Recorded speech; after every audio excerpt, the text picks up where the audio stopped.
Assalamualaikum warahmatullahi wabarakatuh. Alhamdulillahirabbil alamin.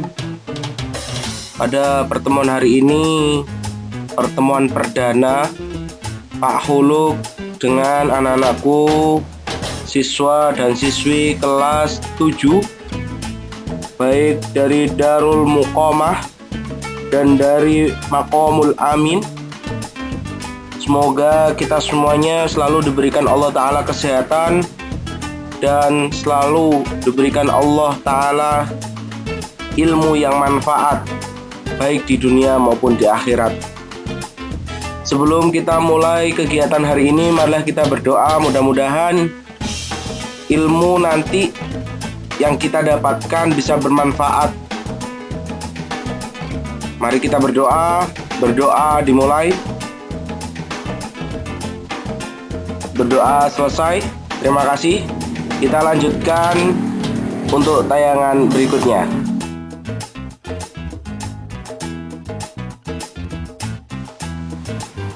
Sebelumnya Pak Huluk perkenalkan diri dulu. Nama saya Ahmad Ahsanul Huluk, biasa dipanggil Pak Huluk. Alamat saya di Desa Dari Tunggal, Kecamatan Ploso, Kabupaten Jombang. Kalau anak-anak pengen menghubungi Pak Huluk atau pengen interaksi dengan Pak Huluk, monggo. Di bawah ini ada kontak baik WhatsApp, Facebook maupun Instagram. Silahkan. Bagi anak-anak yang pengen kontak dengan Pak Huluk, silahkan menggunakan aplikasi yang ada di bawah ini. Untuk selanjutnya, malah kita anak-anak belajar tentang bab pertama yang akan kita lanjutkan di tayangan berikutnya. Mari anak-anak, kita membahas bab pertama ini tentang toharoh. Apa itu toharoh? Menurut bahasa, toharoh bermakna bersih dan suci dari segala jenis kotoran, baik berupa kotoran yang tampak mata, seperti halnya kencing dan lainnya, maupun yang tidak tampak mata, sebagaimana maksiat dengan berbagai bentuknya. Sedangkan dalam arti istilah fikih, toharoh memiliki arti bersih dan suci dari najis dan hadas.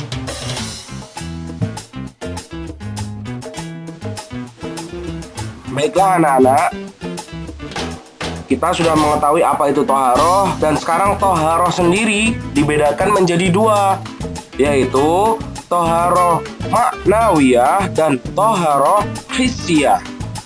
Kita bahas yang pertama dulu, toharoh maknawiyah. Apa itu toharoh maknawiyah? Toharoh maknawiyah adalah toharoh hati, yaitu mensucikan hati dari perbuatan syirik dan maksiat. Caranya dengan bertauhid dan beramal soleh. Setiap muslim wajib hukumnya membersihkan hati dari segala hal-hal yang berbau syirik dan maksiat kepada Allah Subhanahu wa Ta'ala. Yang kedua yang kita bahas di sini adalah toharoh hissiyah. Apa itu toharoh hissiyah? Toharoh hissiyah adalah toharoh badan dengan mensucikan diri dari hadas dan najis.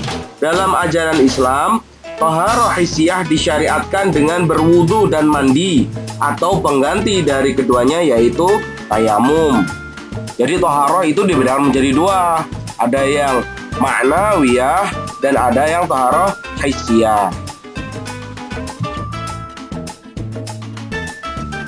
Sebelumnya, ayo, apa bedanya bersuci dan membersihkan diri? Ayo dilihat tabelnya, ya. Kalau bersuci itu menyertakan niat. Yang kedua, bersuci bertujuan untuk membersihkan, sama, membersihkan diri juga sama.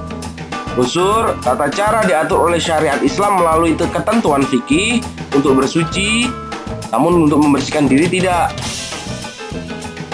Unsur yang diikuti keduanya, baik bersuci maupun membersihkan diri, yaitu mengikuti pola hidup sehat. Sudah jelas anak-anak bahwasanya kalau kita selalu menjaga kebersihan, maka hidup kita akan sehat, ya.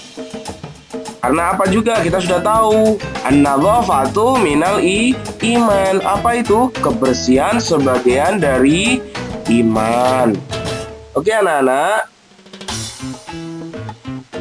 kita sebagai manusia dan makhluk sosial setiap hari selalu membersihkan diri. Setidaknya manusia mandi 2 kali dalam sehari semalam, pagi dan sore hari. Sering pula melakukan pembersihan dalam bentuk lainnya, seperti membasuh muka pada saat terkena debu, kaki yang baru saja berjalan di tempat yang becek dicuci dengan air atau dibasuh dengan air, dan selesai makan membasuh tangan. Itu salah satu bentuk bersuci dan membersihkan diri karena mengikuti pola hidup yang sehat. Baiklah anak-anak, selanjutnya kita membahas tentang najis. Mungkin sudah kita sering dengar, oh najis ini jangan disentuh soalnya najis. Sekarang kita bahas, apa itu najis? Najis itu apa sih? Nah, kita bahas di sini. Najis dalam bahasa Arab bermakna al-qadarah, yang artinya kotoran. Najis menurut istilah fikih adalah pandangan syariat Islam yang mengacu pada hal-hal yang tidak suci. Segala sesuatu yang dianggap najis dibagi menjadi 2 bagian. Yang pertama, benda-benda yang dari awalnya adalah najis, yang sudah tidak bisa diotak-atik itu, yang sudah awal sudah najis, ya tetap dihukumi najis. Yang kedua, benda-benda yang awalnya suci, namun terkena atau tersentuh najis, maka menjadi najis. Dalam istilah dikatakan mutanajis, dan akhirnya dihukumi najis. Jadi ada barang yang awalnya suci, kemudian terkena najis, akhirnya dikatakan mutanajis, yang dihukumi najis. Selanjutnya contoh benda-benda yang termasuk najis. Yang pertama, bangkai binatang darat yang berdarah selain mayat manusia. Yang bangkai ya, yang bangkai bukan yang disembelih. Ya, jadi bisa membedakan nanti ayam kalau sudah mati disebut bangkai, tapi kalau ayam disembelih sudah tidak termasuk bangkai karena sudah disembelih sesuai syariat Islam. Yang kedua, darah haid dan nifas. Yang ketiga, kotoran yang keluar dari kubul. Apa itu kubul? Jalan depan. Yang anak-anak buat pipis itu namanya kubul. Dan dubur, ya, dubur atau jalan belakang. Nah, itu yang anak-anak buat BAB setiap hari namanya dubur atau jalan belakang. Selain mani atau sperma. Jadi mani itu dihukumi bukan najis, ya. Jadi yang keluar dari jalan depan tapi bukan najis. Selanjutnya kotoran hewan. Yang selanjutnya anjing dan babi. Terus nanah. Dan yang terakhir semua bagian binatang yang diambil tubuhnya ketika hidup. Hukumnya seperti bangkai. Jadi ada kambing, dipotong kakinya, kambingnya masih hidup dipotong kakinya. Termasuk dalam tidak melalui syariat Islam, dipotong kakinya terus dimakan, itu sama jangan bangkai dan termasuk najis. Baiklah anak-anak, setelah kita belajar tentang definisi najis atau pengertian najis dan membahas tentang contoh benda-benda yang termasuk najis, maka kita akan membahas tentang macam-macam najis. Mohon diperhatikan ya, agar kita paham secara betul. Yang pertama, najis mukhaffafah atau najis ringan. Najis ini biasanya terdapat pada air kencing anak laki-laki maupun perempuan yang belum makan apa-apa, yang belum berusia 2 tahun. Biasanya masih minum ASI. Cara menghilangkannya cukup dengan memercikkan atau membasuh air pada najis tersebut. Kemudian yang kedua, yaitu najis mutawasitoh atau najis sedang. Najis ini berasal dari kubul dan dubur, baik manusia maupun hewan. Cara mensucikannya cukup dengan membasuh dengan air bersih pada tempat yang terkena najis. tidak wajib dicuci berkali-kali, manakala wujud telah hilang dan 1 kali basuhan saja cukup. Selanjutnya terakhir adalah najis berat, yaitu najis mughaladhah. Apa najis mughaladhah ini?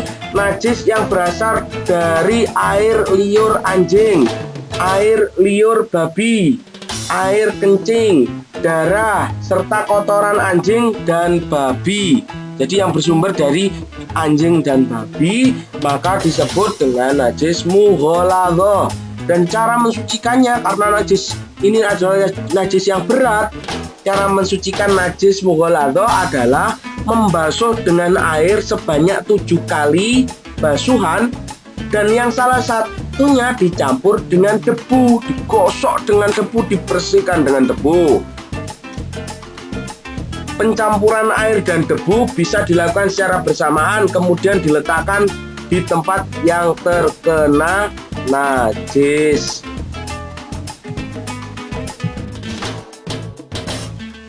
Baiklah, setelah kita membahas tentang najis, sekarang kita membahas tentang hadas. Apa itu hadas? Hadas merupakan keadaan seseorang yang sedang dalam kondisi yang tidak suci, sehingga menyebabkan ketika akan beribadah harus bersuci terlebih dahulu. Hadas sendiri dibagi menjadi 2. Yang pertama hadas besar dan hadas kecil.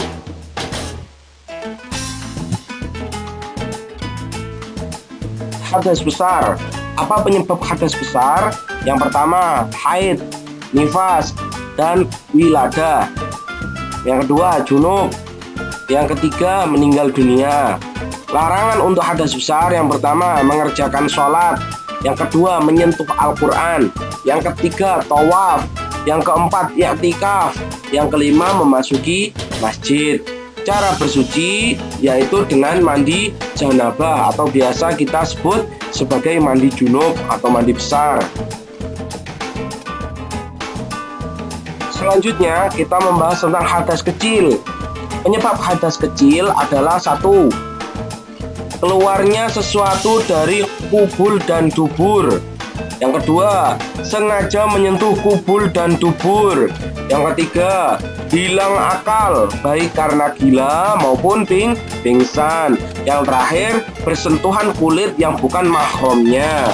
Larangan untuk orang yang sedang mendapatkan hadas kecil yaitu 1. Mengerjakan sholat.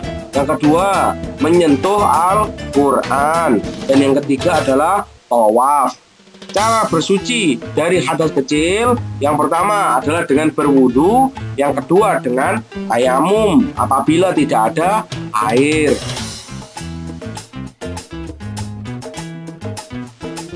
Baiklah anak-anak, telah selesai penjabaran Pak Khuluk di materi kali ini. Ada tugas untuk kalian, mohon diperhatikan dan dilaksanakan, yaitu yang pertama, siapkan 1 buku khusus mata pelajaran fikih dan dilarang digunakan dengan mata pelajaran lainnya. Jadi harus punya 1 buku khusus untuk mata pelajaran fikih. Tidak boleh nanti dicampur dengan mata pelajaran lain. Walaupun sama-sama PAI, tidak boleh, harus khusus fikih sendiri. Yang kedua, dalam buku catatan fikih itu silakan diberi sampul atau sama dan ditulis, biasanya ada nama lengkap, kelas, dan madrasah. Silakan diisi dan ditulis yang bagus, biar nanti dalam pertemuan yang akan datang Pak Khuluk bisa tahu ini bukunya siapa yang aktif, siapa yang kreatif. Nanti Pak Khuluk biar tahu.